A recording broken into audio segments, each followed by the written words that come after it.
Hello, everyone, and welcome to Police Off the Cuff, Real Crime Stories. I'm your host, retired NYPD Sergeant Bill Cannon, 27-year veteran of the NYPD. Folks, we're going back to covering the Ruby Franke case, the Jody Hildebrandt. And the body cam video, the woman who is on the screen right there, is a woman named Bodcher. And the body cam video, we'll watch it a couple times, but she was taking care of two of the Franke children after Ruby was arrested. And up until very recently, the body cam was not available. On August 30th, shortly after Ruby Franke's children were found bound and injured in southern Utah, officials, fearing the worst for her remaining children, quickly located two of her other daughters at a house of one of Franke's friends in American Fork. The interaction of their discovery was documented in a body cam video. Because of the situation that unfolded in southern Utah, officers went to the home of Pam Bodcher, where they found the girls. Bodcher's listed on the leadership page of Connections, the company owned by Jody Hildebrandt. We're going to watch the video, but this is somewhat outrageous in a way that when you hear what Pam Bodcher did with the kids, it struck me as abusive in itself, that she had company coming over, so she had them scrub her floors. I mean, I can't imagine when I was a child going over to one of my parents' friends' house and have them say, I have company. I want you and your brother or you and your sister to scrub my floors. That, I think, in itself is abusive. And it stays consistent with, Ruby Franke and Jody Hildebrandt and what was going on here. And then she contacts, thank God the police did go to this person's house and see what was going on with the other two children, because good things were not going on and they were able to remove the children. Anyway, folks, hang on to your seats, hang on to your hats. You're entering the off the cuff zone with Police Off the Cuff.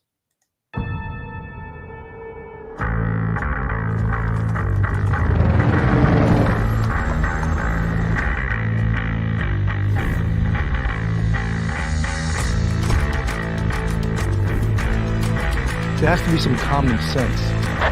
Yes, sir. They have the car stopped at 10th and Ranch, Michael Byler. We still don't know who pulled the trigger.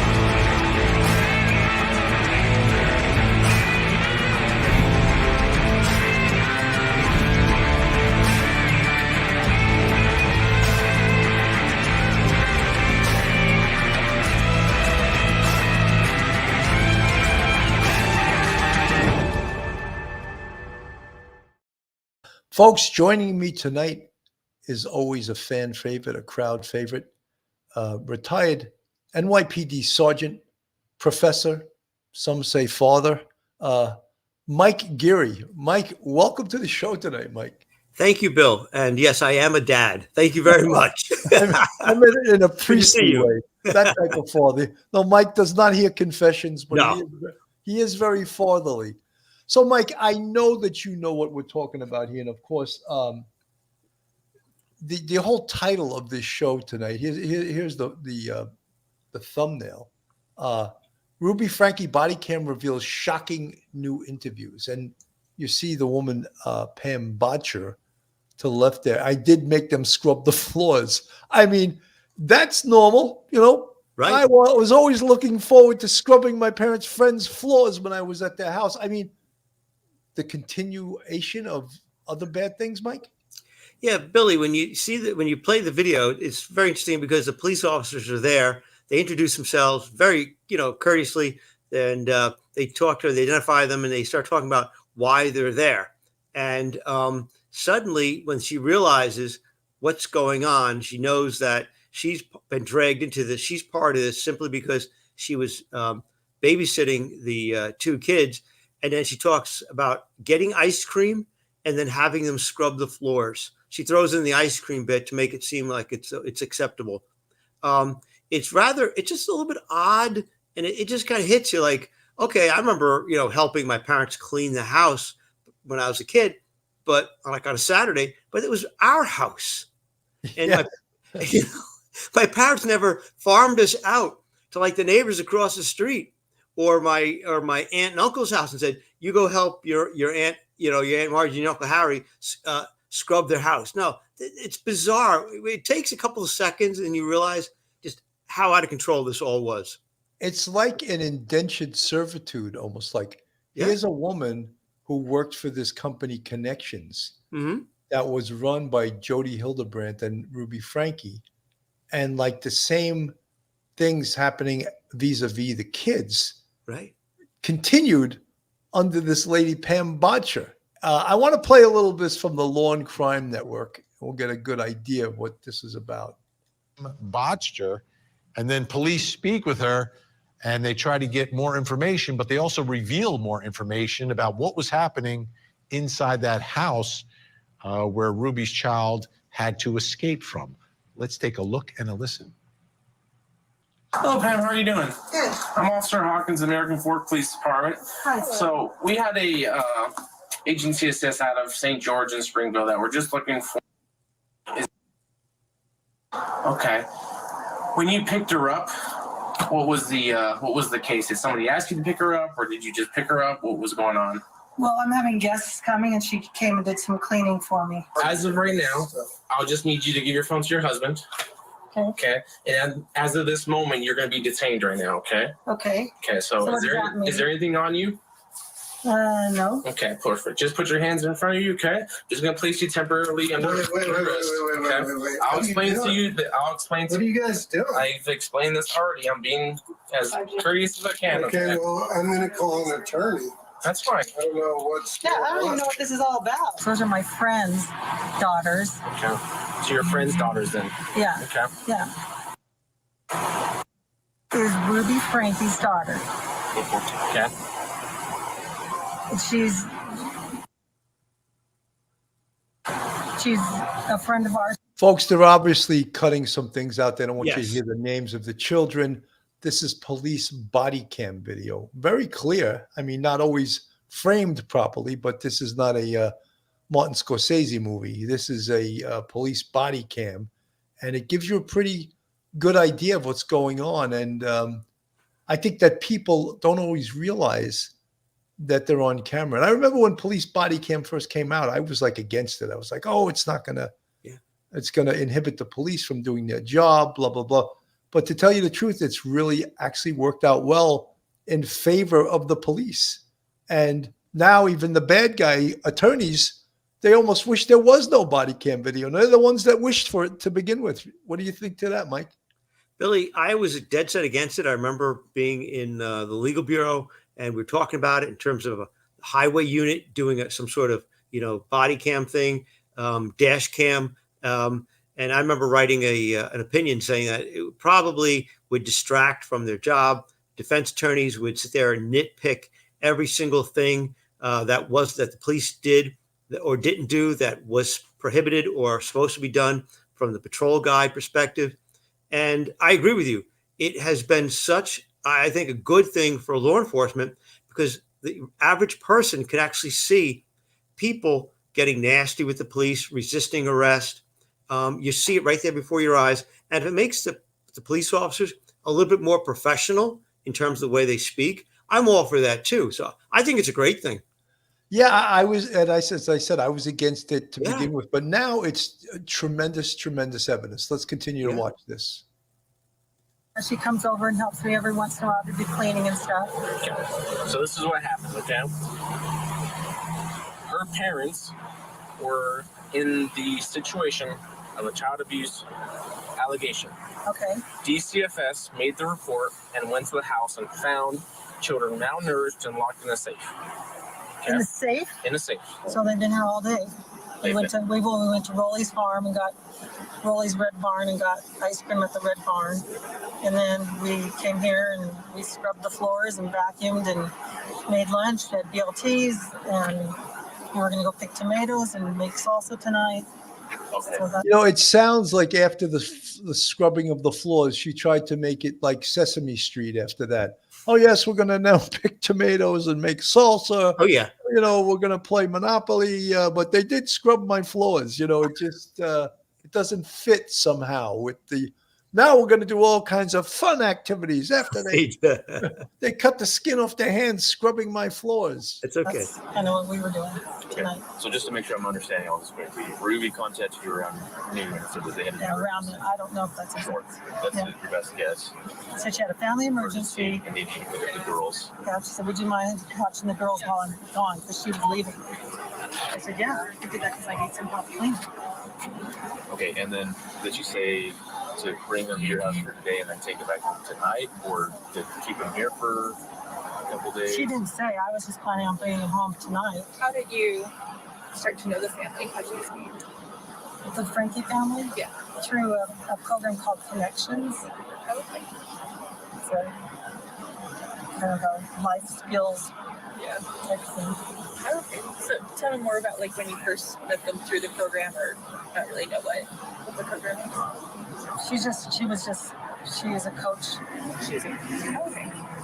What type of things do they do with the program? It's like life skills, like learning how to, you know, it's like be honest, responsible, and humble. Those are those three pillars of their program. Okay, so that woman, Pam Bodcher, Mike, wouldn't this be terrifying for the police and the Division of Child and Family Welfare Services that they lost the kids that were being abused? They took off and they went somewhere else. This was the 12-year-old kid that went to the neighbor's house. Yeah. How did that happen? I mean, how did someone come over and take the kids from there to this location? As you were asking me the question, I'm thinking the same thing. Oh my God, this is a nightmare. To lose the children that the state is actually arrested people for neglect or abuse, endangering their welfare, and the state would actually lose track of them. If you're the detective assigned or the caseworker assigned to that case, you're thinking like, oh my goodness, like what the hell happened? Thank goodness they tracked everybody down and everybody's safe now. But yeah, that it struck me the same thing. I'm like, wait a second. These kids are supposed to be in protective custody.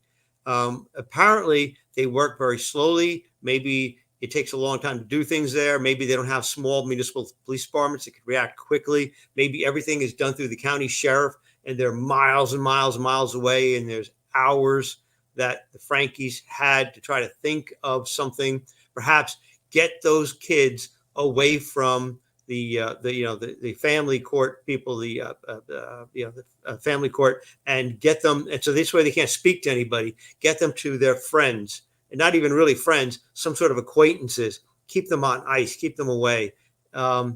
Yeah, that's a nightmare. Thank goodness those kids are safe and they're sound right now. We know where they are.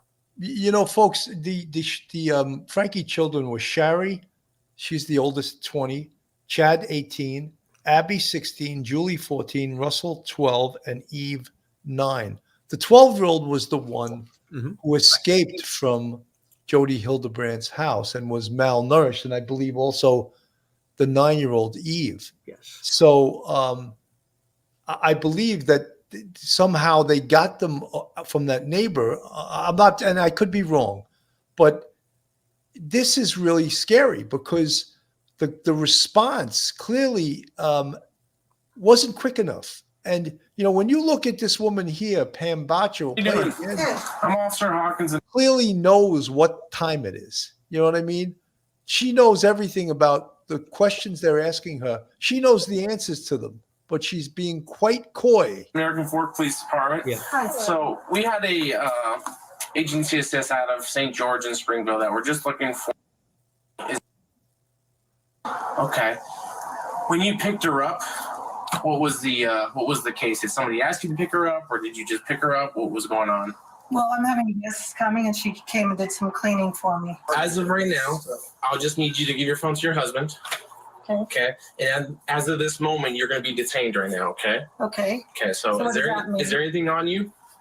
No. Okay. Perfect. Just put your hands in front of you. Okay. Just going to place you temporarily under arrest. Okay? I'll explain to you. I'll explain to What are you guys doing? I've explained this already. I'm being as courteous as I can. Okay, well, I'm gonna call an attorney. That's fine. I don't know what's. Yeah, I don't even know what this is all about. Those are my friends' daughters. Okay. So your friend's daughters then. Yeah. Okay. Yeah. Is Ruby Franke's daughter. Okay. And she's a friend of ours. She comes over and helps me every once in a while to do cleaning and stuff. Okay. So this is what happened, okay? Her parents were in the situation of a child abuse allegation. Okay. DCFS made the report and went to the house. So I believe that she knows what time it is. I think she knows exactly what happened. She works for them. She works for Connections. She works for Jody Hildebrandt and Ruby Franke. So to act as if this is all news to her, but of course she's gonna play that. But it's pretty disturbing when you see the level of this and the fact that again that DCFS, Division of Child and Family Services, and it's hard for me to say that because in New York it would be called the Bureau of Child Welfare or Child Protective Services. They changed the name of that. It seems like yearly. Yeah, every time there's a scandal and a child dies, they change the name of the New York City department. Yeah, Which seems to happen a great deal of the time. So that's why it seems like they're always changing that. yeah. This is the home we're going to see of course Jody Hildebrandt. We've seen this a million times here. At a family friend's home, hundreds of miles away.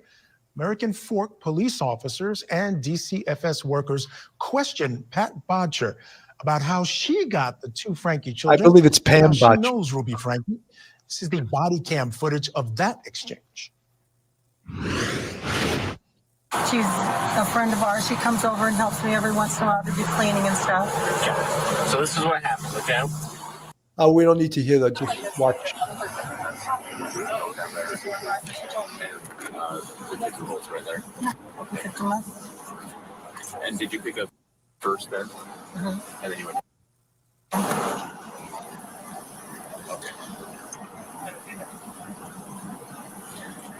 And then they've been here, so besides going to that Rolly's Red Barn, they've been here the whole time. How did you start to know the family? How did you meet? The Franke family? Yeah. Through a program called Connections. Again, she works for Connections, and she's being a little coy. Life skills Yeah. type thing. Okay. So tell me more about like when you first met them through the program, or not really know what the program is. She is a coach. Okay. What type of things do they do with the program? It's like life skills. Like learning how to, it's like be honest, responsible, and humble. Those are those three pillars of their program. Is there like a meeting place for you guys met, or is it kind of a No, thing? it's online every Saturday morning. It's called Empowering Joy. Okay. How long have you known them for? Oh, gee. Ish. Probably. Oh, gee, I don't know. Let's see. I mean, I didn't know it really well. Mike, one of the things that I'm noticing here that is an investigation is a no-no. You don't interview someone out in the street in front of their house. And if you don't want to arrest her, that's fine. But you could ask her, could you please we're going to take you into the station house, to the precinct, to an interview room where we can sit down and in depth ask you questions that you're not going to feel so free to lie to, because we're going to have information that we know is true, and we're going to confront you with the true information we have, so that when you lie to us, we'll know that you're telling a lie. Bill, yeah, I think it is. I'm just thinking perhaps it's a very rural area, and maybe the police station is kind of is far away, and it's maybe not convenient. Or it could be they're just trying to be very, very polite, and other than putting the cuffs on or bringing her to the car, you could see the handcuffs were already off of her. They're interviewing her. They're not pressing her. Maybe they see her more as a person who may be a witness, but they themselves may not be the subject at this point anyway of any criminal investigation. So they don't want to press her too hard. Yeah, I was wondering because it seems very lackadaisical, very laid back, very different than a New York City interrogation. Different culturally in terms of the police department, the way they want to handle it. That's the only thing I could think of. But yeah, it's very different than a New York City type of interrogation. Definitely. Well, the first thing I always think of too is whenever I see someone who's handcuffed in front, I'm like, no, no, no, Right. you can't do Don't do that. that. And we are trained from minute one that you never handcuff someone in the front. Yeah. They get handcuffed behind their back, and when you see that right away, you say, "Oh, right, this is not good." What's the point? Is she under arrest or not? Right. Under arrest, you put the handcuffs behind her back, and if at some other time you have to void that arrest, there's a procedure to do that too. You know that. It could also be perhaps it's their protocol, but she didn't seem like the kind of person that would suddenly run away like some young 20-year-old out on the street. But yeah, it may be that they're not exactly sure because they're out to assist the other law enforcement agency, and they might not have all of the details. So they might not know exactly what the status of this person within the investigation is. But it is very strange the way they did it. Absolutely. Like a nice, happy family. Meanwhile, there were nightmares going on in that house. Now we have a woman here who had two of the woman's kids, and she basically didn't even know her. They basically met through this connections deal, and now she sent two of her kids to her. I mean, I can't make any sense of it. The only sense I can make out of it is SAD. It's just sad that what they said is not what they did. Treating these children, treating any child the way these kids were treated, with tape on hands, tape on wrists, emaciated. There is no excuse. There is no explanation. There is just punishment and hope to have these kids psychologically okay as time goes by. Yeah, that's the only thing we can hope, David Bruno. But, again, you have to shake your head. On this vlog, there had been a number of people who wanted to get DCFS involved earlier because of some of the things that. A lot of this stuff, again, is redundant because they had numerous police responses to the house over the years. And it was, in my mind, it was botched because these kids were what we would call in New York City, they were in imminent danger to their lives, their well-being, their health, their mental health, their physical health. We would call that an imminent danger. And yet the police responded numerous times to the home, and they knew the kids were inside.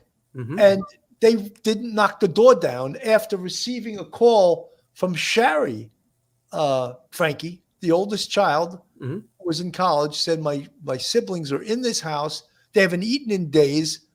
My mom, Ruby Frankie, isn't there. They need help. And they didn't knock the door down. I was baffled by that. Billy, the idea that the police, I think the total that I remember seeing a while ago was like 12 times that they were there. And, the kids are unsupervised. They're young. They're not like teenagers, which would be bad enough, but these are young kids of all ages. A member of the family calls, so that's going to give you a little bit heightened level of awareness that what this person's talking about is probably accurate. There's no adult there, no adult, and you're not going to go into that house. Lay your eyes on each and every one of those kids. Look around, see if there's any dangers, see if there's anything in the refrigerator. And then from that home, call Division of Children's Services and call the parents and get them back to that house as soon as you possibly could and take it from there. That's ground zero to not lay eyes on those children in that house. Yeah, that is total neglect. And I'm sorry, they're leaving themselves, their poor practices are leaving themselves open to accusations of neglect. I'm sorry, negligence for the officers and the department. What were you thinking? How could you not go in there and see those children? Eyeball, see what's in the refrigerator. Just take a look. I don't get it.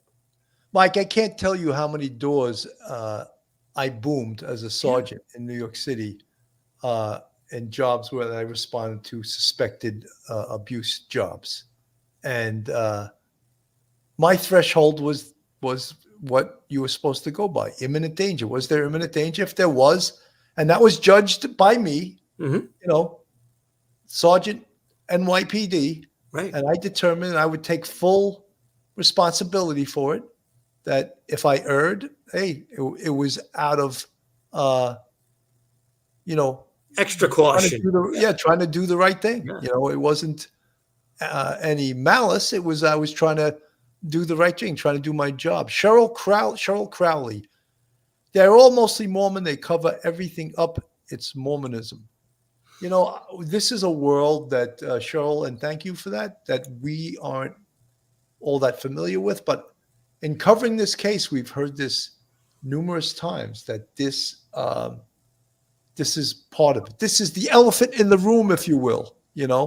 And there's no doubt that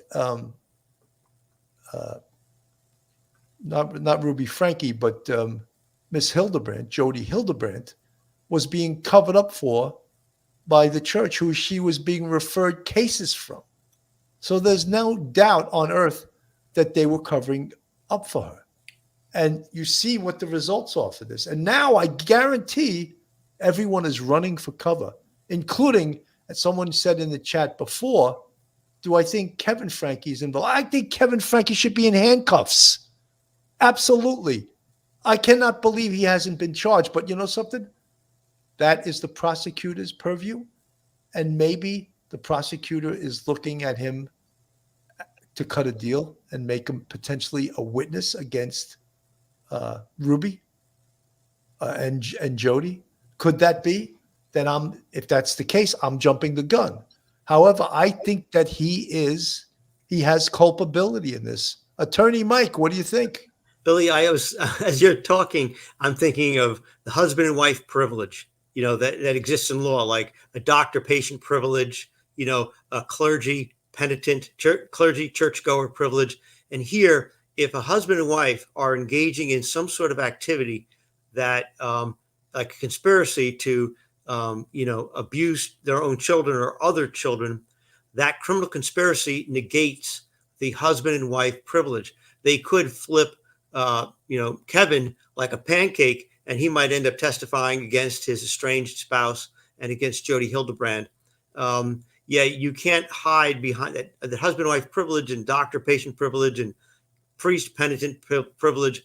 They're all there to protect the sanctity and the confidentiality of communications. But once there is a criminal activity taking place within that type of relationship, that voids any privilege they have. I think you're right. They may be looking to flip him, use him in the future as a witness against either his wife or Jody Hildebrandt. And also, just think about this.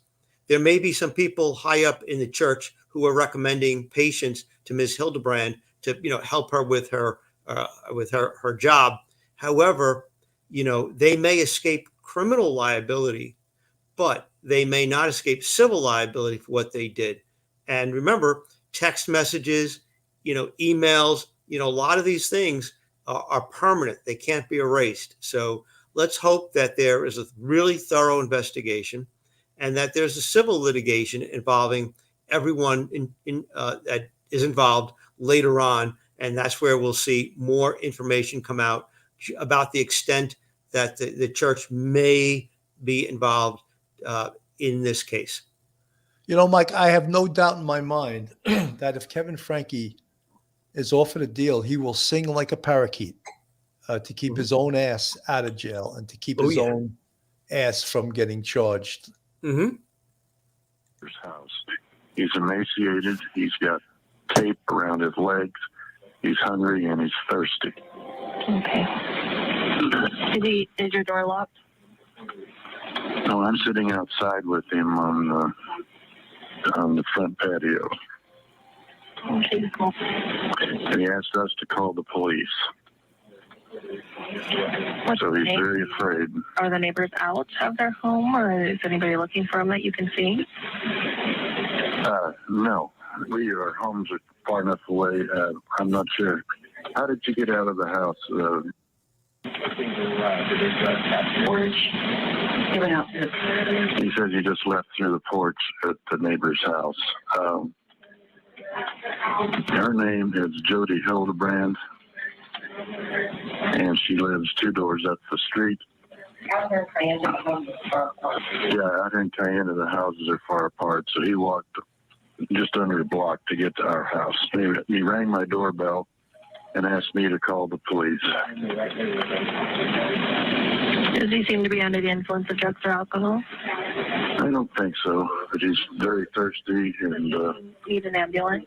I don't think he needs an ambulance. I'll let the cops decide that, but his ankles are taped up and he won't tell us why. Okay. But he has duct taped around each ankle. Yeah, there's sores around them. I think there's a good chance he's been. He also said, Oh, and he has been around his ankles. I mean, his wrists as well. Okay, this boy has been. That's when this guy loses it. Yeah, come on. He's seeing an abused kid. He's 12 years old, and he's trying to keep his shit together on the phone. And as he starts looking at the kid, he just loses it. And there's nothing worse than seeing an abused child. And the kid's asking for help. He's saying, call the police. And, we've discussed this case before. Emaciated. It takes a while to have signs of hunger that you haven't eaten for a long time. It doesn't happen overnight. People say, oh, I'm starving. You don't know what it's like to be starving. I don't think most Americans do. But the real pains or the pangs of hunger, apparently this young boy did know. That would be Russell. Russell, maybe we shouldn't use his name because of his age, but he's the 12-year-old. So, and again, this neighbor is losing it over what he's seeing.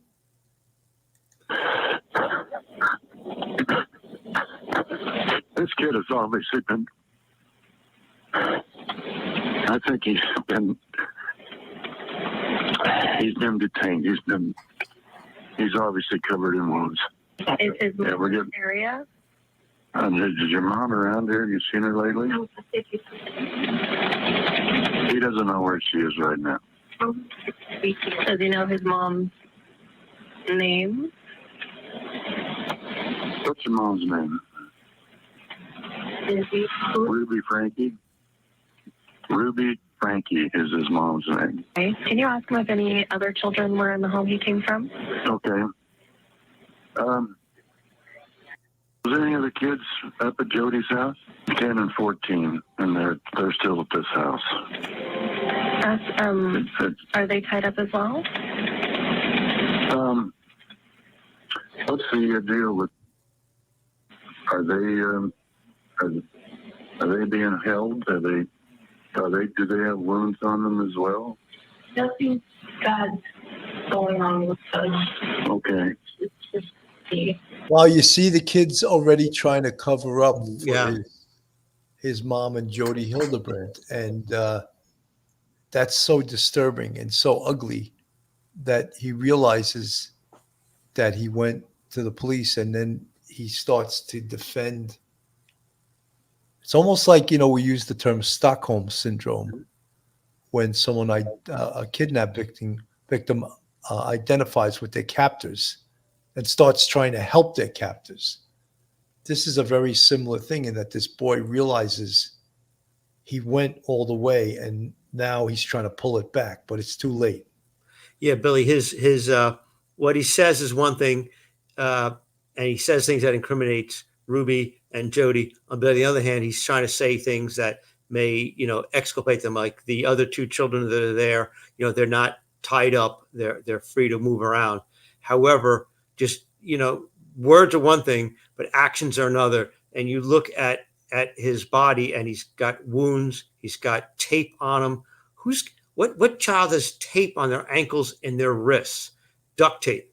And and he's emaciated, and he's hungry, he's thirsty. The kid, is been starved. And so no matter what he says to try and just try to soften the blow a little bit, because as you say, he does realize what's going on at this point. He's been able to calm down a little bit, but it's not going to help Ruby, because anytime if he gets on the stand and he testifies and he says, yeah, I went over to this man's house and I said these things, but then I also said these other things, it doesn't matter. This man's going to get on the stand, and his own words on the 9/11 tape, really pretty much lets everyone know what shape that child was in at that moment, and not 9 months from now when this comes to trial and everybody's dressed, shirt and tie with their hair comb. See that kid. I would love to see pictures of that child, and I hope they do have pictures of that child that they, at that moment, that they could show to the jury when the first responders got there. Let's see what that child actually looked like at that moment that made that grown man cry. That's, he's probably a dad, and he's probably disgusted and so upset to see something like that. He can't even keep it together. 100%. Folks, this is Police Off the Cuff, real crime stories. If you like real crime, true crime from a police perspective, then you're in the right place. And if you're not subscribed to us, go on our YouTube, hit that subscribe button, give us a thumbs up, and ring that bell. And if you want to contribute to our channel, we have a Patreon with 3 different levels, and we have a YouTube channel memberships. You see the folks in the green font. They are part of our YouTube channel, our fans, our friends, our subscribers. We have 5 different levels on our YouTube channel memberships, and we really appreciate all of our subscribers on our YouTube channel. Let me play a little bit more of this, Mike, to just get this. Up into adulthood. Then things got drastically real for Ruby as she was arrested on child abuse charges. Tonight, we take a look at the rise and fall of Ruby Franke and take a closer look at Jody Hildebrandt, who was Ruby's business partner and has also been charged with abusing Ruby's children, as we investigate the shocking world of Ruby Franke. I'm Benny Politan. Thank you for joining us tonight here on Closing Arguments. This is one of those stories where you sit and you wonder, how did it end up where it ended up? Like, how did we get here? Host of the Mormon Series podcast, Dr. Mike, John I wanted Glenn, to play a little bit of this because there's a gentleman on this also who was marriage counseled by Jody Hildebrandt, and she destroyed his family and him. And this gentleman on the screen now has a podcast himself, Mormon Series podcast, Dr. John Dillon. Very articulate guy, very smart guy. He's not afraid to take on the Mormon church either. And being from Utah, I would think he'd be a little reluctant to do that, but he's not.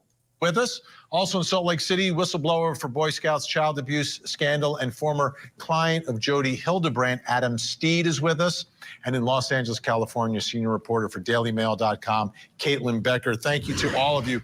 Adam, I'd like to begin with you because you had a lot of contact with Jody Hildebrandt in that house. We heard the neighbor describe her as a bad lady. We just didn't know how bad.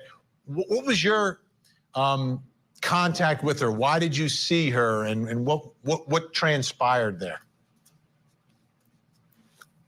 So that's a fantastic question. To really answer that question, I have to explain to you that I am under restraints on what I can and can't say. Absolutely. By the courts in Utah. They say it's they say it's to protect the parties involved. I think it's to protect themselves from letting Jody Hildebrandt do these things for a very long time under their watch, especially the 4th District Court in Provo, Utah. And also, there were large or high up church leaders involved in facilitating Jody Hildebrandt, and the Honor Code Office at BYU. There's 500 pages of damning subpoenaed records showing their stuff. And I was just silenced by the same court from speaking. So I need to refer as parties involved. And so could go ahead and answer your question again. Sure. Or ask your question to me again. Give us an idea of the nature of why you went to see Jody Hildebrandt and what sort of things happened when you were, I guess, being counseled by her. Yeah. I had just finished changing the sexual abuse laws in Idaho that allowed victims to come forward against the Boy Scouts of America, Mormon Church, anything kind of cover-ups. And then I went down to Utah. I was at that point, I was already nationally renowned for changing laws. And then my church leaders asked me to go to Jody Hildebrandt. And I think she was an inside man for the Mormon Church to destroy people. She had a mind game that was incredible. It completely destroyed me as a person. I can't go into the details here. I've been asked by every mainstreaming network that watched Mormon podcasts to do documentaries long form on it. And the same district court that is horrifically damning when we open it up has sealed it and said that I can't talk about it. I can't even talk about the joint therapy or anything like that. But they didn't stop me from talking. They didn't say specifically the therapy with Jody that wasn't joint. So I can talk about that. Okay. And you said you had a terrible experience. In what way? Yeah. Hey, Vinny. Jody lured us in, treating us kind and fun, and then she came out with these radical ideas. She used the peer pressure of entire groups and all parties involved to destroy your soul, to try to convince you that crazy wrong ideas were correct. And then just suddenly, before you realized it, it was like being a fish and biting a hook. She had you in so deep that you were, you were fighting for your life to try to get away from her, and all parties, the safety of all parties involved, and there was nothing you could do but get your life destroyed. Her ability to separate people is incredible. Her ability to manipulate their own religious beliefs against themselves, absolutely profound. I was listening to a guy that said something on a TikTok about her, and it just shocked my mind because it's exactly how it was. She would get a guy with a successful business career that if he did a double look at a woman, to hit that man so scared of himself and all parties involved so scared of that man that he would move out of his home, lose everything, be destroyed by his church. It was just insane. This lady, the thing is, these people knew there were enough clients that were Jody Hildebrandts that went through the 4th District Court in the most crazy, weirdest divorces ever under her guise and her cooperation and her work. There were so many people whose lives were damned by her. These leaders all knew what Jody was doing. And right now they've sealed court hearings. They've said it's for the good of parties involved, that no one knows about what's happened. Well, I'll tell you what, though, as Adam, a member of parties involved. Yeah, at this point now she's charged criminally, so I think some things may change here. Mike, one of the things here is that in 2012, Jody Hildebrandt lost her license for violating confidentiality. Right. And that's, if you're a therapist, that is like your badge of honor, confidentiality. And to lose your license over that, I don't know how she got a license back, because that's a huge hit. And I actually, folks, I've noticed that in the shadows just appeared. Phil Grimaldi has joined us. Phil, welcome to the show.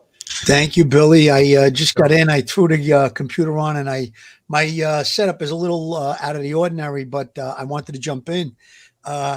Very, very disheartening case. Very, very upsetting, obviously. And I just feel like what that last gentleman was talking about, you have to be pretty weak to fall for anything that's going to make you abuse your children, wouldn't you say? Yeah, but he was abused by her. His marriage was destroyed by her because it was tied into the religious aspect of it. And she would give advice to men that of even a sexual nature, like masturbation. She would want them like excommunicated out of the religion. That was something that was so horrific. Or if a man looked at another woman, she would use her position to just destroy this person. And that's what this gentleman was talking about. And that's not a therapist that does something like that. That's really a dangerous person that does something like that. Billy, I think when a person is in a vulnerable state, they seek therapy. And again, a situation where there's marital issues, perhaps infidelity, that person is definitely at a diminished capacity to make logical decisions. Their emotions are, kind of controlling their thoughts. And I think that's where she, that's the kink in the armor where she's able to penetrate and again, maybe do some manipulation. And they have these different theories about what to do, how to raise children, and like you just talked about, if you're masturbating, that you should be excommunicated from the church. So again, very, very cultish, this whole thing. I just feel very strongly that no matter what low point that could be in my life, for someone to indicate or to coax me into abusing my children, I don't think that could ever happen. No, let me play a little bit more of this here. No one knows about what's happened. Well, I'll but tell I you can what, tell though, as a Adam. member of parties involved. Yeah, at this point now she's charged criminally, so I think some things may change here. Dr. John DeLynn, go ahead. You wanted to jump in here. Yeah, sorry. Fortunately, I'm not under the same protective order that Adam is, and because I have interviewed Adam for my podcast, I can just tell you things he can't tell you, and that's that Jody counseled Adam and his wife, and basically did her best to destroy their marriage by alienating Adam, by putting into Adam's ex-wife's mind that Adam was a bad person, that he was abusive to his children, which there's no evidence that he was, that Adam's ex-wife should cut him off, cut off any intimacy, emotional or physical, and basically drive him first out of the bed and out of the bedroom, and then eventually out of the house. And that wasn't good enough. Jody Hildebrandt convinced Adam's ex-wife to go after him in court and make false accusations against him that basically wrecked his life for many, many years. But it went beyond that, because then Jody Hildebrandt contacted Brigham Young University, where Adam was attending, and got him basically kicked out of the university, violating all the ethics of what a therapist should do. And I should note, because I've personally corresponded with dozens and dozens of victims of Jody Hildebrandt, that the hook was the Mormon Church teaches that masturbation's evil. And so there are many Mormon couples where throughout their marriage, it's discovered that the husband might occasionally masturbate. And I'm talking about once a week, once every 3 weeks. In Adam's case and in others, Jody Hildebrandt would use that as a wedge between husband and wife, teaching the wife that that the husband was an addict. And when I say addict, I mean maybe he would masturbate once every 3 weeks, once every 4 weeks, maybe once a week. But in Jody Hildebrandt's mind, she was able to monetize this idea of sexual addiction and sexual shame, use it to divide husbands from wives, and eventually convince the wives not just to kick the husbands out of the house for the sin of, occasional masturbation, but then pursue them in court, make false accusations against them, and then destroy their lives. That's what Jody Hildebrandt did to Adam, by my understanding, and to dozens and dozens of people that I've personally interacted with over the past several years. Mike, I wanted to ask you this. Besides the obvious criminal charges that Jody Hildebrandt is facing, it seems to me that the civil case in this is unbelievably strong. And it's going to include many other people too. Not just. I was thinking that just before, about 15, 20 minutes ago, we just kind of got onto that subject, the topic of a civil issue, because of all the emails and stuff like that, where people may think they're not vulnerable to a criminal charge, but they may be vulnerable to a civil charge. Yeah, absolutely. I think husbands and wives would both be, disgruntled husbands and wives would be able to, not only make complaints and maybe get her permanently, and I'm sure now she'll be permanently barred from being a therapist, but also to, perhaps, sue her for negligence and damages. You have punitive damages, real damages, monetary damages. I'm not so sure how far that'll go, considering the fact that Hildebrandt does seem to have a lot of connections with people on high. But I would like to see I'd like to see some sort of civil action, and not only against her, but anyone else who actually aided and abetted her, people on high who may have overlooked the fact that she was already in trouble for disclosing client information, the confidentiality, destroying the confidentiality here. I hope that happens. Angel D, how would they know if their husbands were masturbating? They got cams. No, they would know because they were in therapy. Yeah. And the husbands would admit this, and Jody Hildebrandt would use this against the husbands and to split up the marriage, to split up the relationship. Real scary, right? That's not the focus of a therapist, or at least a good therapist, a lawful therapist, a therapist that follows the letter of the law and follows her training. She was on she interspersed religion with being a therapist. And really, there is no crossover. There shouldn't be. Not at all. She was acting almost as a disciple of the church, condemning people for their intimate sexual behavior that had nothing to do with hurting anybody or anything like that. And so therefore she was way, way beyond the pale, out of her league. And she was acting not as a therapist, but acting actually as a person with some sort of holding office, almost as like a priestess or something within the religion, and condemning people for what they did. That's scary, that you would be in a position and to have intimate knowledge and then use it not as a person to help people, but actually use it as a member of the church to kick this person out of the religion and destroy their lives. That's sick. That's depraved. I think the SS would have loved having her back in World War II. She's a sick woman. She used a lot of mind control techniques. Yes. Absolutely, which was very scary. Let me play a little bit more of this. This woman's pretty knowledgeable. Children. Kevin Franke's sisters have described connections as a cult and said that they had a very rigid set of rules that were very extreme, and that if Kevin violated one of them, he was essentially punished. The withholding of intimacy, and particularly sexual intimacy, from what I understand, was very frequently used through connections. And then Ruby's relationship with Jody grew more and more from that. And then once 8 Passengers was shut down, Ruby began appearing on Jody's Connections YouTube and podcasts. And then suddenly they start working together. And from our reporting, we understand that Ruby frequently would leave home weeks at a time to go essentially live with Jody temporarily. And that's what I believe was happening when the 2 children were found in that alleged emaciated state. Unreal. All right, Adam, I know that. Another thing here, and I hate to keep using the term elephant in the room, but I'm going to ask this question, and Phil, you or Mike can answer it. Was Jody Hildebrandt and Ruby Franke lovers?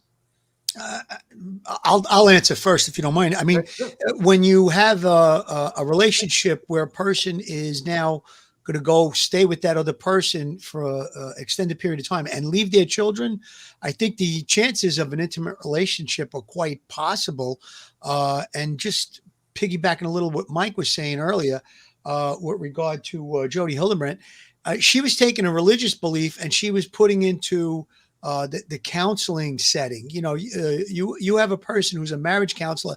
They're supposed to take in information from both sides, listen to it, and try and meet it out. And the goal is to keep people together. Apparently, the goal that she had was to break up the marriages. I would equate that with a doctor that touches patients in a sexual way, and we've had many cases of that with the girls' gymnast team and different things over the years. So she violated her oath. She's a terrible person, and now, I'm glad you brought it up, Bill. The possibility remains or exists. Was she trying to break up different people for her own sexual needs? Was she having a sexual relationship with Jody? So again, I think these are all questions that aren't out of the realm of possibility.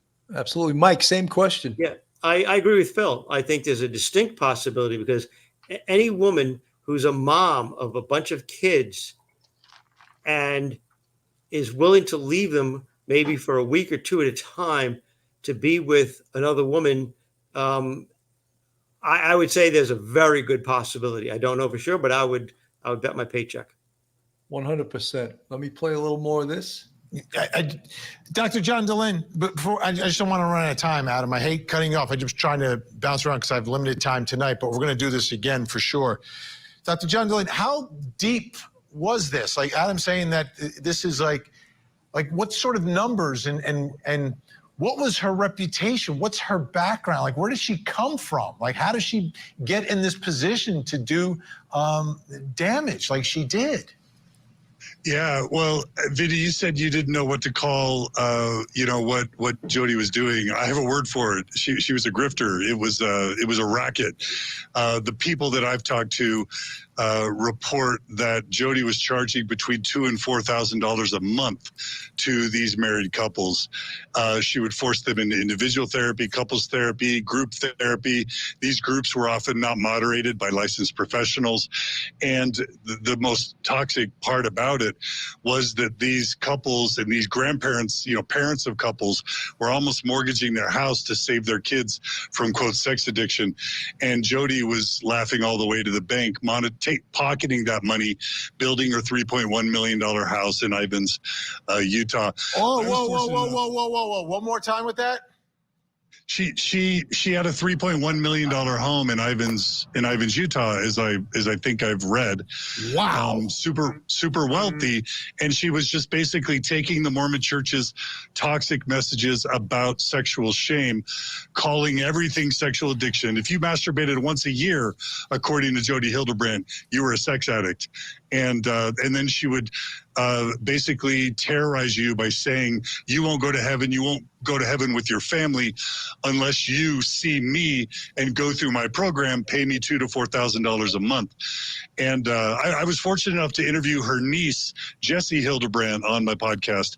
And Jessie was terrorized similarly to Ruby Franke's own children, including duct tape over her mouth, including being locked up.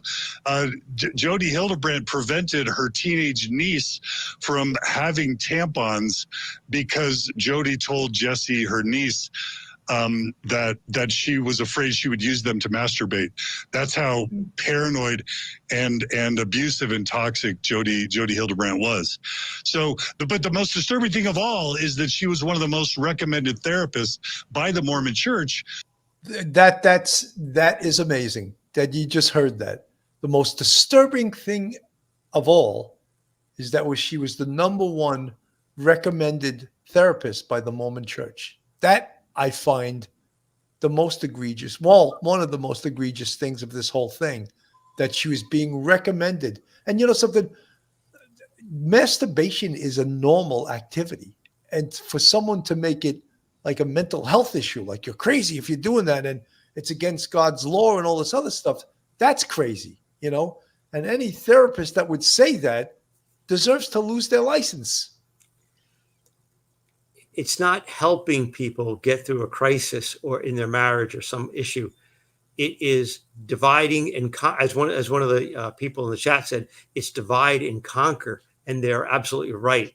And it's all about the grift. It's all about making the money. She had people, friends in high places who are recommending people to go to her. I'm sure there was a kickback from that to them to do that. You know, it's like an organized crime scam, and that's really sad, totally sad. To active, faithful members of the church all throughout Utah. So she was on the church's short list both before and after Adam courageously had her license removed. The Mormon Church and its bishops specifically were recommending her to members all up and down the I-15 corridor here in Utah. So she, in fact, Jesse reported that the number one payer of Jody's bills when Jesse was inappropriately receiving therapy from their end, but also working for Jody. Jesse Hildebrandt reported that the number one payer of Jody Hildebrandt's bills was the Church of Jesus Christ of Latter-day Saints, or the Mormon Church. All right, Dr. Carol Lieberman, this seems to be a toxic mixture of some I don't want to call it counseling, but she's taking these people in, couples, she's labeling people as sex addicts, she's breaking up families. What's the level of damage that is being done here, Dr. Lieberman? It seems clear that there were so many people damaged by her manipulative tactics. I mean, one thing this shows is that you have to be really careful who you go to when, you know, whether it's a psychiatrist or psychologist or a counselor, you know, if you have a feeling that they're manipulating you, you have to get out right away. But this is a story of two peas in a pod in terms of Ruby and Jody. You know, both really disturbed individuals who found each other, and it's a folie à deux.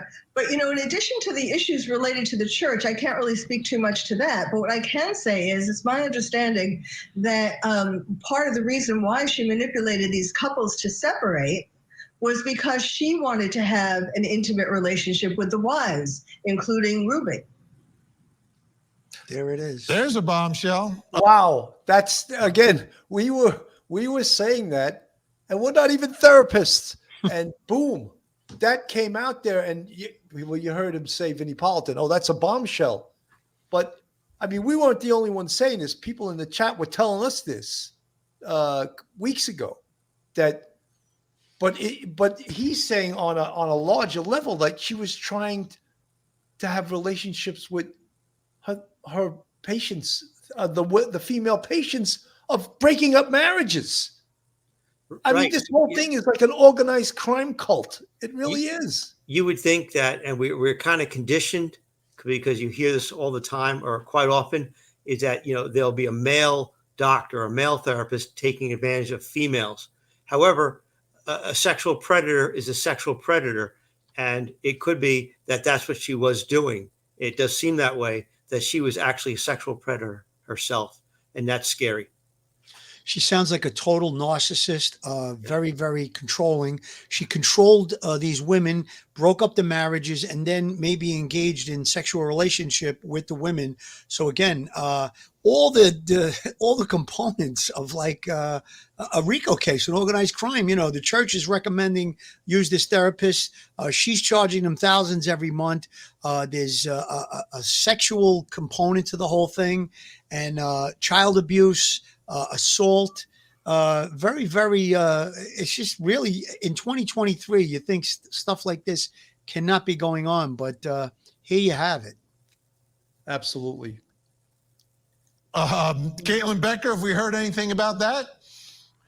We have, Vinny. When we spoke with Kevin Franke's sisters, one of them intimated to us that they believed, and this is unsubstantiated, but that they believed there was something more going on between Jody and Ruby. Like I said, unsubstantiated, but I think part of the issues that they were referring to in this case was the amount of time, the sheer amount of time that Jody and Ruby spent essentially cohabitating both in Ruby's home and She was living with her, and she lived 4 hours away from her. I mean, it's not smoking gun evidence, but there's some evidence there. She leaves her home that's 4 hours away to go live with Jody Hildebrandt. I mean, I think that's some evidence. I think. Oh, yeah. And in Jody's home always struck them as being a little bit off-putting. The sisters also said that they saw the problems really begin in the Franke family once Jody entered the situation, separated them, and effectively estranged Kevin Franke from Ruby. I mean, the level, I was prepared tonight, but I wasn't exactly prepared for everything that I'm hearing here. All right, everyone stay with us. Please stay with us. When we come back, we'll take you deeper inside. So, folks, this is deeper inside this case I hope, look, we have the criminal case, and of course, Ruby Franke, Jody Hildebrandt getting charged with the abuse part of this.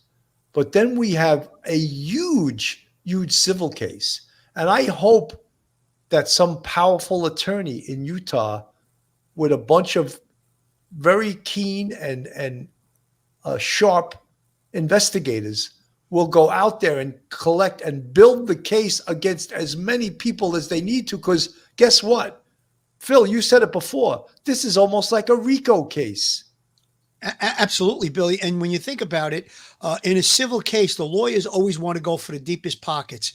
Now, whatever assets that these two women have, that could be on the table. But if they can connect to the church, perhaps through emails, text messages, a direct one of the membership of the church or one of the people on staff is communicating with her. Perhaps there are financial transactions going back and forth with regard to that $2,000 to $4,000 a month to counsel couples or anyone that's involved in the church. So again, those are things that need to be looked at. If you make the connection between the church and this case, either of these two women, I think that you could possibly attach the civil case to them, and then it'll be up to a jury. Now, the preponderance of evidence is a lot lower on a civil case. In a criminal trial, you have 12 jurors that have to vote unanimously.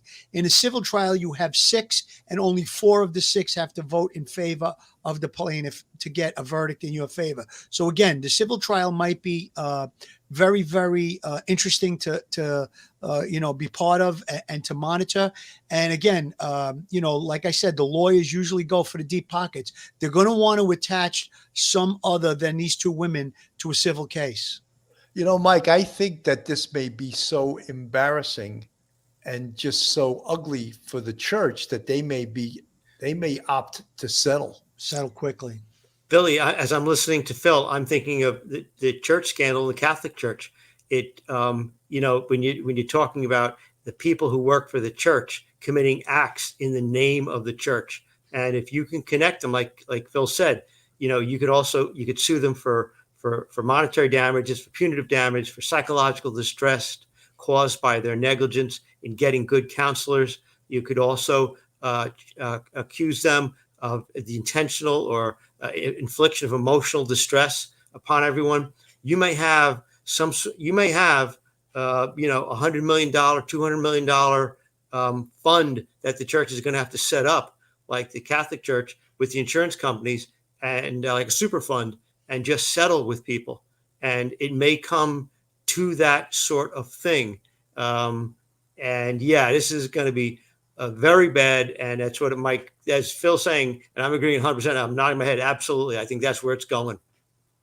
Yeah, I think the deepest pockets are absolutely the church, because by the time Jody Hildebrandt gets done with her criminal case, she's going to be broke. She's not going to have any money left because they're going to take her for everything. Phil, you want to take care of this here? Sure. Joel Murray, attorney at law. Now, listen, guys, if you've found yourself in some type of a legal jam and you need the help of a criminal defense attorney, Joel Murray is your man. He's not only a terrific criminal defense attorney. He's also a retired 15-year member of the NYPD. So he literally knows both sides of defense. Joe was also on the boxing team. So if Joe takes your case, perhaps he can land that knockout punch. If you need to get a hold of Joe, his website is jmurray-law.com. His telephone number is 646-838-1702, or you can email Joe at jmurray-law.com. His information is right there on the screen. And Joe Murray is a big supporter of Police Off the Cuff Real Crime Stories. Absolutely. We really appreciate everything Joe has done and hopefully will continue to do, because we love those loyally dollars, that come in to support this show. We have mentioned that Kevin Franke, we feel as investigators, as former police officers, detectives, sergeants, that Kevin Franke is deeply involved in this. And it's disturbing to see right now that he seems to be walking free. But we don't know what's going on behind the scenes. Let me play a little bit of this. Back to police. Now let's take a listen to what Kevin had to say as to those items given back. There you go.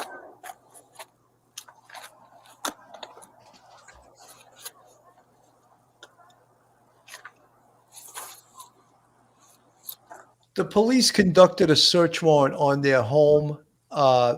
They took many things out. The eldest daughter, Shari, it was basically almost like a closed job going into the house to recover certain things. He wanted her arrested for burglary. Kevin Franke wanted his oldest daughter arrested, which is absolutely ridiculous because the police were there along with her there. So keep that in mind as we watch this here. Is it all there? Yes. Yeah, explain to me again why this was not robbery. Because it's a civil issue. You guys are. He didn't even use the correct word. Robbery is the forcible stealing of property. Burglary is knowingly and unlawfully enter or remaining in a building with intent to commit a crime therein. Look at that. I have that. You sure you're not a lawyer?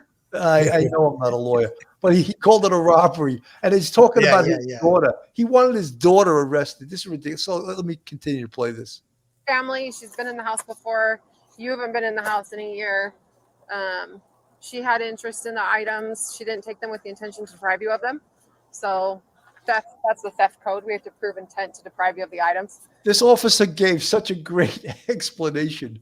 She really explained the letter of the law where it left him no room to make a foolish thing like, this is a robbery, this is a burglary. She explained it so well. And that wasn't her intent in having them. So the detective sergeant said that we're not going to charge her for anything. He's baffled now. Yeah. You can do that. If you want to follow up with those techniques. Yeah, he'll be here on Tuesday. His name's Sergeant McCoy. Okay. You're welcome. Take care. All right. What's your reaction to that? Well, Kevin still asks, how is this not warrant a robbery or a theft charge? To which the officer then has to explain, hey, this doesn't warrant. Which, folks, it will explain to you, a civil matter is like if he wants to pursue this in civil court to sue his daughter, but he has no standing. He has no grounds for it because she did everything legally. So he'll realize the foolishness of his actions and of his speech. I don't know why I'm explaining this. We have an attorney here. We have Mike Geary. Mike, maybe you could explain it better than I just did. Yeah, Billy, as she was explaining and I thought she did a fantastic job. She did. Yeah, when I was watching it earlier, preparing for the show, I was like, wow, that's a good explanation. Yeah, the daughter took something apparently from her home. She took it while the police were there. It's hard to determine, whose property it is. If my daughter comes in and she takes a couple of plates from the kitchen, am I going to charge her with robbery? This is communal property. Is she, what is she doing? Is she taking something that she needs? She's a member of the family. The police are there. Go ahead. You're free to sue her civilly.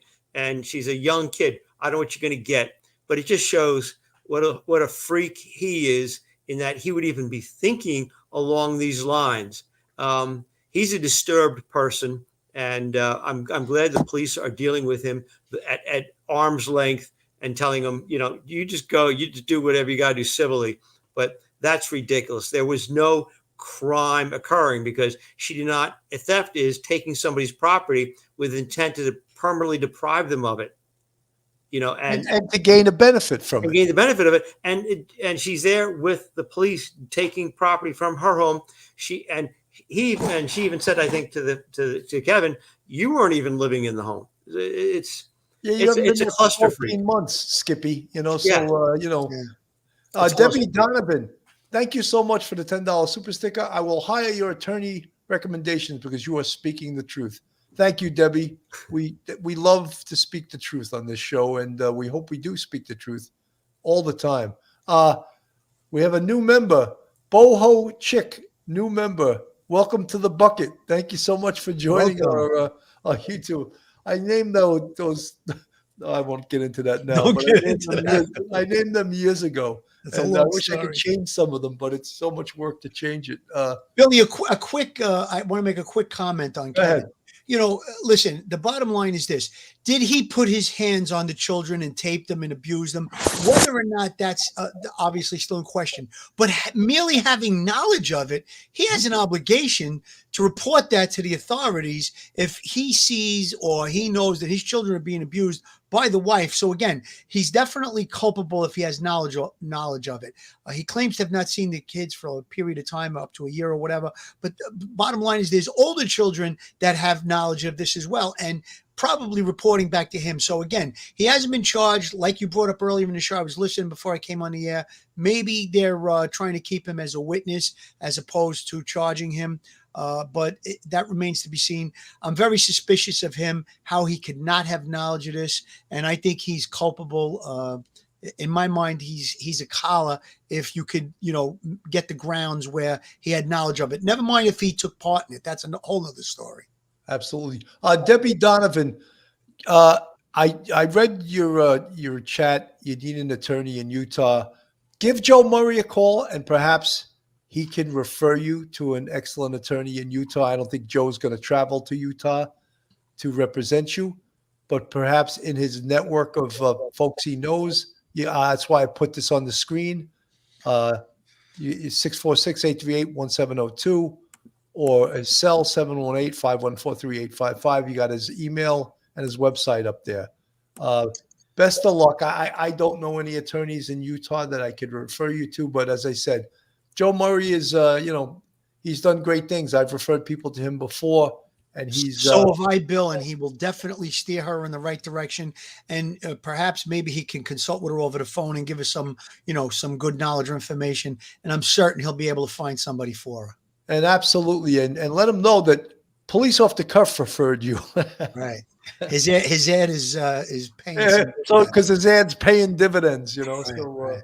He's really a good man. He's a good person. Theft because there was no depriving of these items. Sherry brought them back, as we understand it, rather quickly. I think the items are the really interesting part, though. What do they entail? There were cameras, there were tablets, there were journals, passports for Kevin, Ruby, and Chad, who is the other, adult child for Ruby Franke. So I thought it was all really interesting about that interaction. Mind you, this is still really fresh in this case. So this video happens just 48 hours basically after Ruby's taken into custody. I can only imagine what's going through Kevin's mind at this point. Yeah, and assuming again that he had no idea what was happening here, that's a lot to take in, and it's hard to blame him for some of the ways he's been acting. But I do want to ask you the items. Any idea why Sherry would have taken these specific items?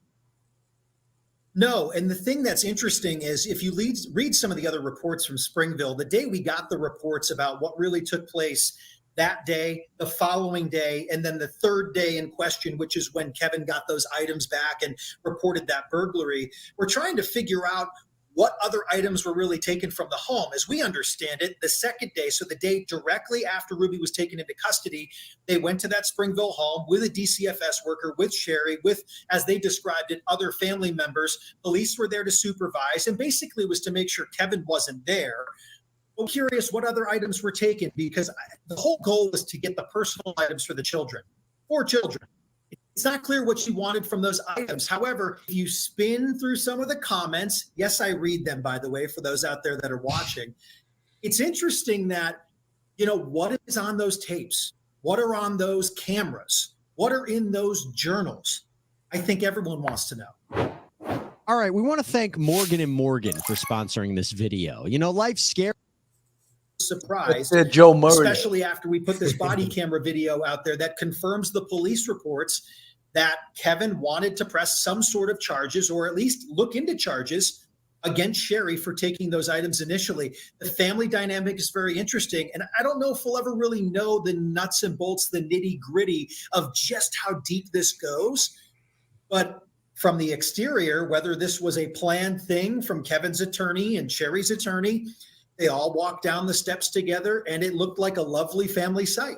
I'm glad you mentioned that, because I read through Kevin Frankie's attorney, Randy Castor, that apparently there is some sort of reconciliation between Kevin and Sherry. You saw that, right? We saw that, and that's also what Kevin's attorney, Randy, said to me after I reached out to him about this body camera video. I told him, hey, we have this interaction. We have these police reports. Is there something you'd like to share with me? Because this is after I had an interview scheduled with Randy, and he pushed it to the side because of the child welfare case, and we haven't been able to reschedule. So he did send me a couple sentences that we did share in our coverage. They said, hey, they're working on these bygones, as he described it. They're trying to basically mend this relationship. And whether it's happened so quickly in a matter of days or weeks, I don't know. But at least it was on display earlier this week when the whole family, at least Kevin, Sherry, and Chad, all came together as it pertains to those 4 children. And by the way, Ruby was also there that day. We didn't see her, but we do know that she was transported from Washington County, which is in southern Utah, hours away, mind you, up to Utah County, being held on a hold for that hearing. So in theory, you'd have to imagine basically most of the family was there that day. Dynamic, a lot different than it was maybe a year ago or 2 years ago. You know what's amazing, guys? What they're talking about is that Kevin Franke hadn't seen his kids in 14 months. And all of a sudden, he's talking about getting his oldest daughter, Sherry, arrested for burglary, or as he said, robbery, for going into their house. And as you explained, Mike, there was no intent to steal anything. And but that's amazing. A guy that hadn't seen his kids in 14 months all of a sudden wants to make a criminal allegation against his eldest daughter. It's a little bit bizarre, I think, Mike. Billy, I think he's it's what they call CYA, covering your ass.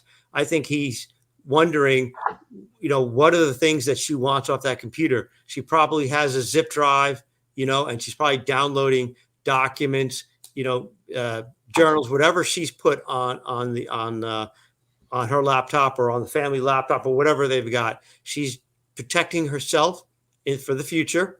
And he's probably thinking, I'm very vulnerable at this point. They just arrested my wife. My kids are going to, Division of Child and Family Services. They're going to be, any person with half a brain is going to know that the other half of the parental family unit is going to be facing tremendous, searching and criticism, and going through all of the family's documents to see what he knew, what he did, what did he know, and when did he know it, and what he did. So I think he was feeling very vulnerable, and he's trying to cover his ass and kind of push back against the daughter and say, she's actually committed a crime against me. And he's probably very frightened of that. Well, you know what else, Mike? And I always think this, follow the money. That's right. And let's remember, at one point, they had 2 million, with an M, 2 million followers, a lot more than me, 2 million followers on their YouTube. How much money do you think they were making in the years that they had that 8-passenger podcast? Is that perhaps what he's also looking for? The records of all the money? Because after this smoke clears, Ruby Franke is probably going to prison. Yeah. You know what else, Billy? Why was he out of the house for 14 months? Perhaps did she confide in him that she was having a lesbian affair, and was that, having an affair on her husband? And, is that why he was out of the house? And perhaps she could have maybe done things to turn the children against him. A lot of questions to be answered. And that would be one of the things that I would ask if I was going to interview Kevin. The first thing I'd say is, Why were you estranged from your family for 14 months? What happened? What was your marriage like before you walked out 14 months ago? And I want to find out details. Was there any type of physical violence? Was there any, was your wife having an affair? These are things that I'm sure the investigators would be asking him. No, 100%. And you know something, it's like now all of a sudden, and I'm going to show, this is them going to family court like one big happy family the other day. YouTube family appeared in court today. This is them walking into the courthouse. It's just the latest step in a child welfare case stemming from the arrest of wife and mother Ruby Franke, who is accused of child abuse. Welcome into 2 News at 4 o'clock. I'm Jim Spiewak. And I'm Jamie McGriff. Kevin Franke and his 2 adult children entered the courtroom with their attorneys today as Ruby Franke was transported from Washington County to attend the hearing. And today we are bringing you team coverage following this high-profile court case. Brian Schnee is on the live desk with new information from the Washington County Jail. But we're going to start with Daniel Woodruff, who is live outside of the 4th District Court in Provo with the very latest. Now, the thing is they're all walking into court today. I wonder if that was choreographed because they all have their own separate attorneys. And if you notice one time, one of the attorneys shakes hand with the other attorney. So was that choreographed? Let's all walk into court together so we look like one big happy family. Oh, Mike, what are your thoughts on that? Yeah, I think it's staged. They want to put up a front that there's nothing wrong with this family. It's all misunderstanding, exaggeration, stuff like that. And I think it's the united front. We'll take care of this ourselves. We're good people. Don't worry about us. We're a good family that's functional. Absolutely. Debbie Donovan, thank you for another $10 super sticker. Welcome to Utah. Genealogy and journals are number one in this religion. So thank you for speaking as outsiders. Trust you don't want to look at Tim Ballard and OUR. We're loaded with stuff to cover. So I know that's a very controversial one. Boho Chick, to the panel, isn't homosexuality against the tenets of Mormonism? Who wants to answer that?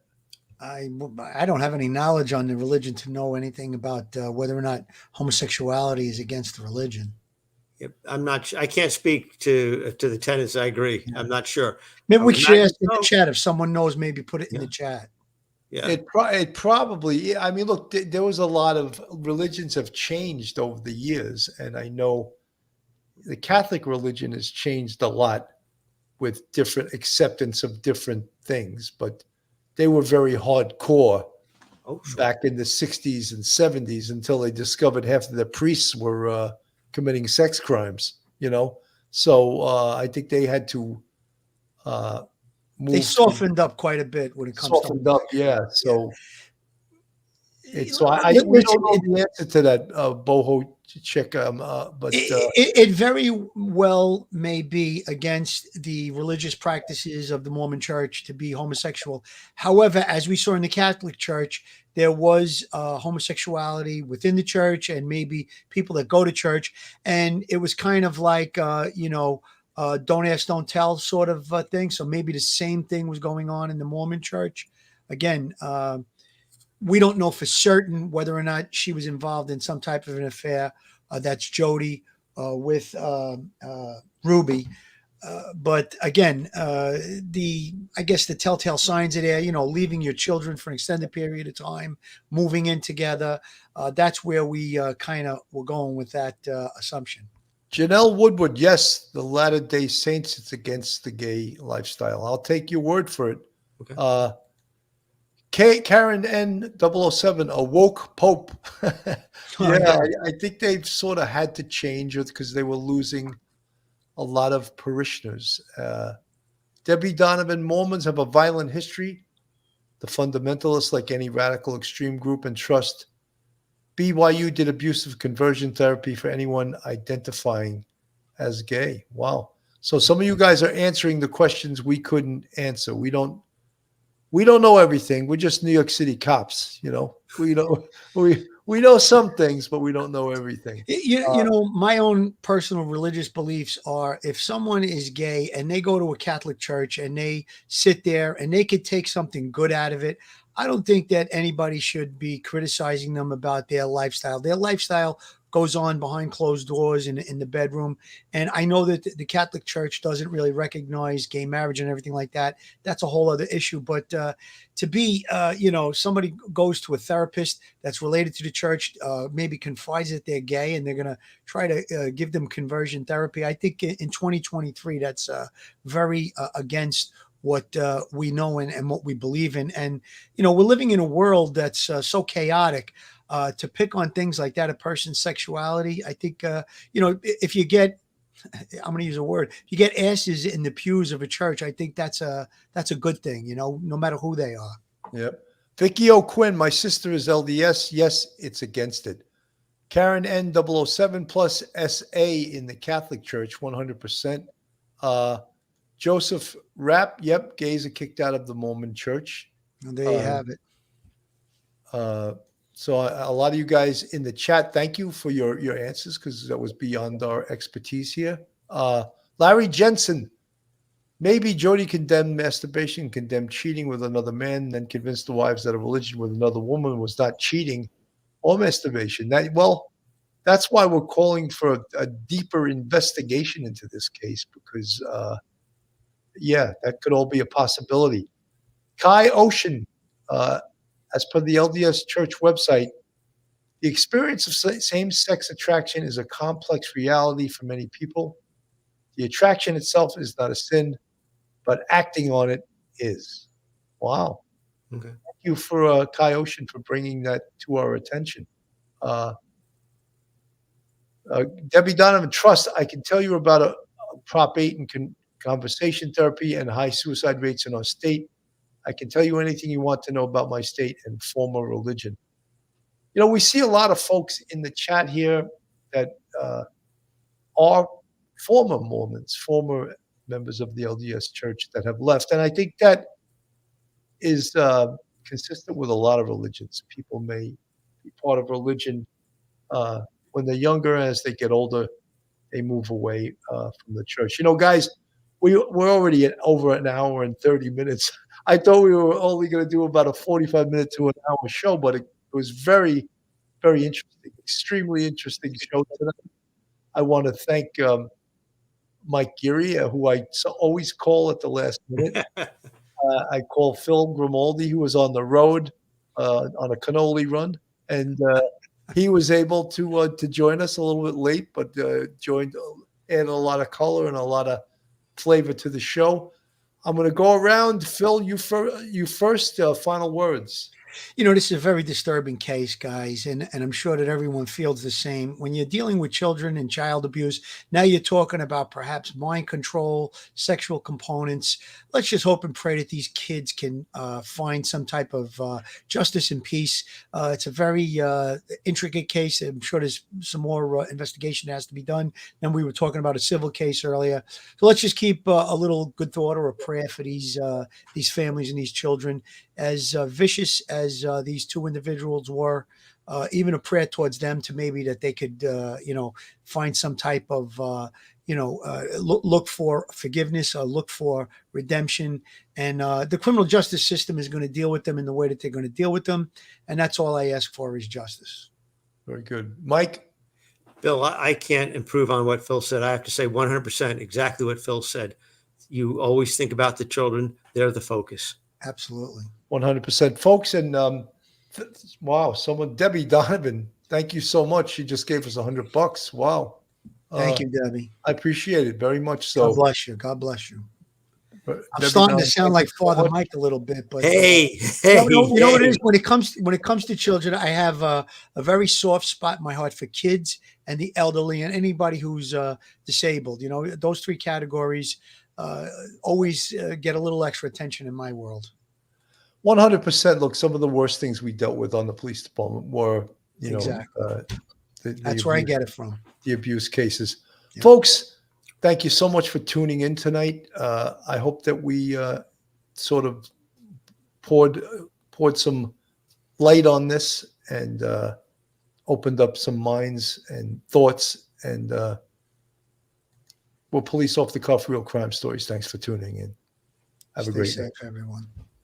One episode